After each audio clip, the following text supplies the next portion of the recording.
سکتا ہے ماں، باپ، چچا، سسر، بیگم، بچوں، تم سب کی جدائی بھی برداشت کر سکتے ہیں، تم سب کی ناراضگی بھی برداشت کر سکتے ہیں، لیکن عرش والے رب کو ناراض نہیں کر سکتے۔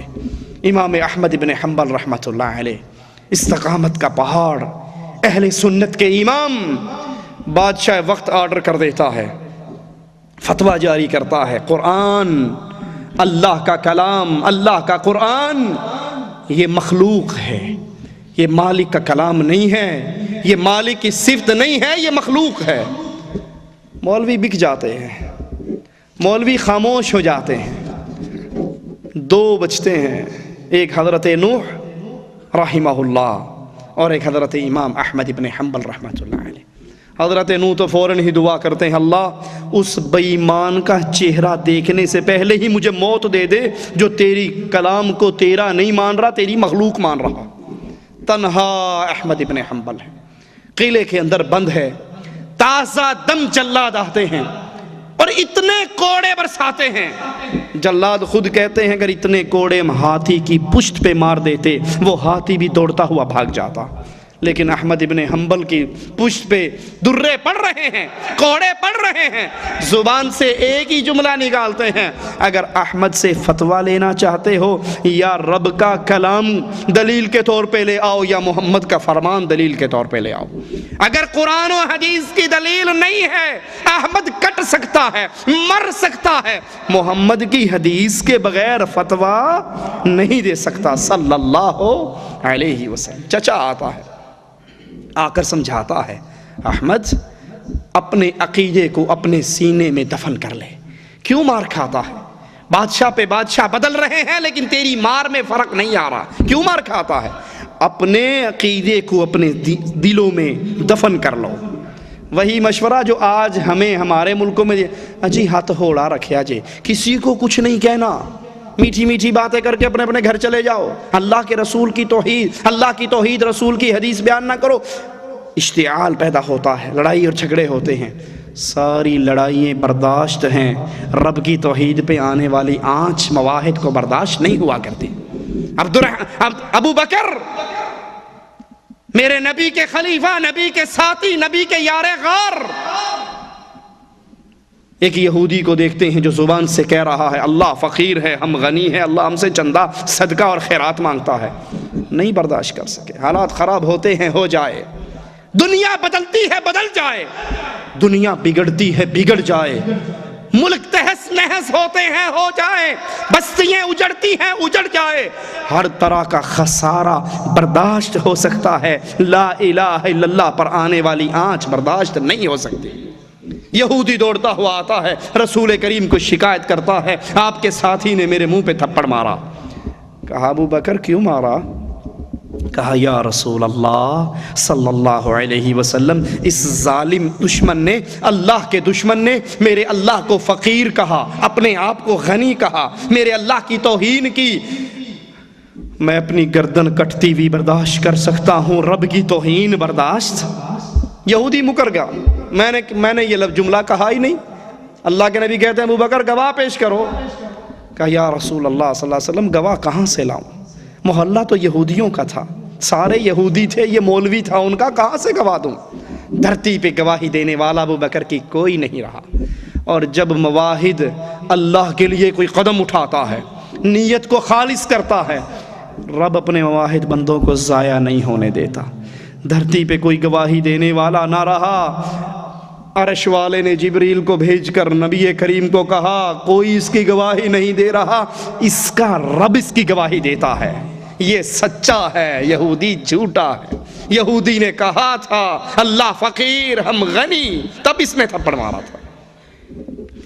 چچا کہتا ہے احمد ابن حنبل اپنے عقیدے کو اپنے سینے میں دفن کر لے، چھپا لے اس بات کو، بادشاہ سے ٹکر نہ لے۔ جواب میں کہتے ہیں چچا اگر احمد کی اکیلی ایک جان کا چکر ہوتا میں یہ کر گزرتا، سوچ سکتا جو آپ کہہ رہے ہو، اس آفر پہ غور کر سکتا، اگر معاملہ ماجرا صرف میری ذات کا ہوتا۔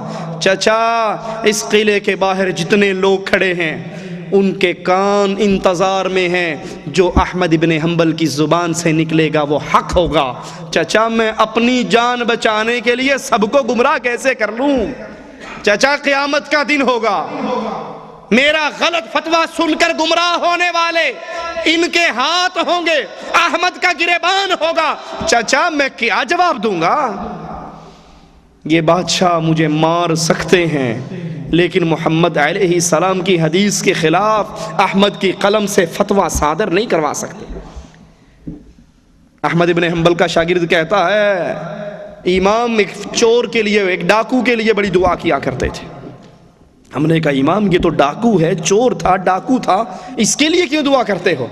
کہا اس نے مجھے میری ہمت بہت بڑھائی تھی، جب مجھے مارا جا رہا تھا، وہ چور، وہ ڈاکو گزر رہا، قاضی کے پاس لے جایا جا رہا، اس کی بعض ہاتھ کٹے ہوئے، کہنے لگا احمد ابن حنبل تو رب کے لیے مار کھا رہا ہے، میں اپنی انا کے لیے مار کھا رہا ہوں، میں نے چوری کی، میرا ہاتھ کاٹ دیا۔ میں نے کہا باز نہیں آؤں گا، جو مرضی کر لو۔ انہوں نے دوسرا کاٹ دیا، میں نے کہا جو مرضی کر لو، باز نہیں آؤں گا، ہاتھ کٹے ہوئے ہیں، چوری سے باز نہیں آیا ہوں، میں اپنی انا کے لیے مار کھا رہا ہوں۔ احمد تو عرش والے کے لیے مار کھا رہا ہے، کہیں اللہ کے دین پہ آنچ نہ لے آنا، کٹ جانا، مر جانا، لیکن محمد کی حدیث کے خلاف فتویٰ نہ دینا۔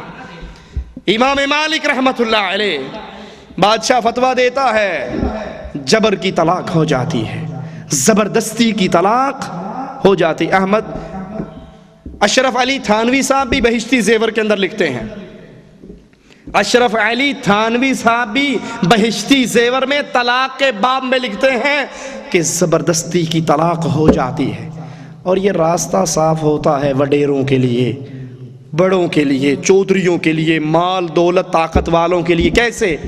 ایک غریب آدمی کی بیوی خوبصورت کسی وڈیرے کی نظر پڑ جائے، اب وہ چاقو اس کی گردن پہ رکھے، کلاشن کوف اس کی گردن پہ رکھے، کہے دے طلاق نہیں تو مار دوں گا۔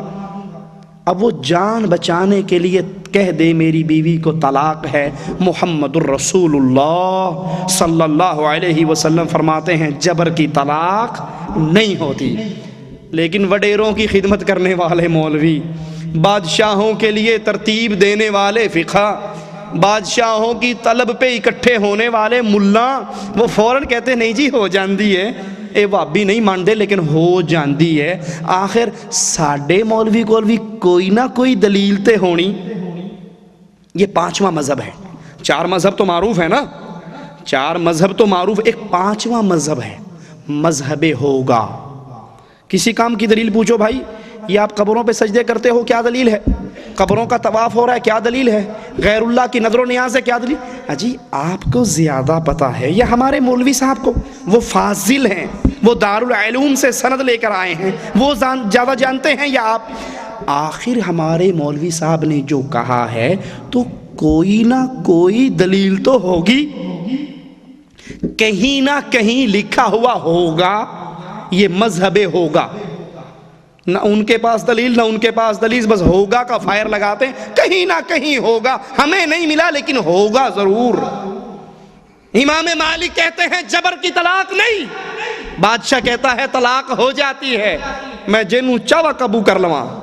امام کہتے ہیں جب تک میں زندہ ہوں محمد کی حدیث کو بدلنے نہیں دوں گا صلی اللہ علیہ وسلم۔ امام مالک میرے نبی کی مسجد میں، میرے نبی کی مسجد میں بیٹھ کر میرے آقا کی حدیثیں سنانے والا امام مالک، چہرہ کالا کر دیا جاتا ہے، گلے میں جوتوں کے ہار ڈال دیے جاتے ہیں، گدھے پہ سوار کر دیا جاتا ہے، گلیوں میں گھمایا جاتا ہے اس کو جو محمد کی سیٹ پر بیٹھ کر درس حدیث دیا کرتا تھا، اور آواز لگانے والا آواز لگاتا ہے لوگو یہ وہ ہے جس نے بادشاہ سے ٹکر لی ہے، یہ بادشاہ کے فتوے کے خلاف فتویٰ دیتا ہے، اور جو بادشاہ کے فتوے کے خلاف فتویٰ دے گا اس کے ساتھ یہ سلوک ہوگا، منہ کالا ہوگا، گلے میں جوتیاں ہوں گی، گدھے پہ سوار ہوگا۔